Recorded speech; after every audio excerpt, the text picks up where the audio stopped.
A little bit on Topwater, and specifically glider style. This is the new Walking Boss 1 Livingston Lure Magnum. Side-to-side action. And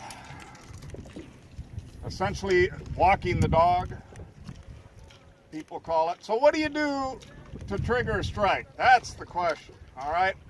Generally with this walk the dog style, the muskie or pike are gonna go nuts and try and pounce on it, right? But sometimes they do what muskies love to do. They just follow and they boil. And people always ask me, well, how do you trigger?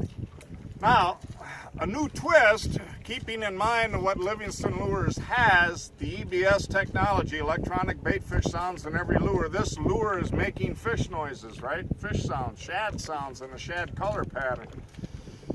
So one more option is actually killing the bait.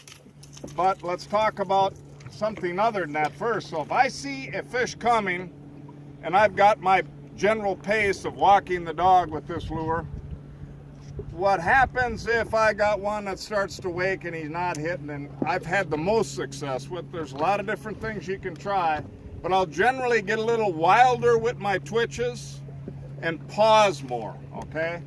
And a lot of times that fish will just actually eat that bait on the pause. But again, you're trying to get a little bit different swing, and nothing works perfectly with a glider.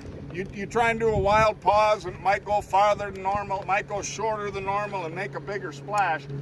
But you're doing something different, and the important thing is you're pausing more than normal, all right? And you're watching. In a lot of cases, that fish is gonna hit right on that pause and you'll actually hook up more in that particular situation. Now, what's a unique thing with this bait, having the electronic bait fish sounds, it's worked a few times with lures that don't actually have the sound that this bait does. But one thing to do if you're running out of room and that fish hasn't hit yet, it's pretty clumsy to try and figure eight a glider style topwater. This thing's squeaking all the time, so if you get all the way to here and nothing's happened, I'm just gonna kill that bait.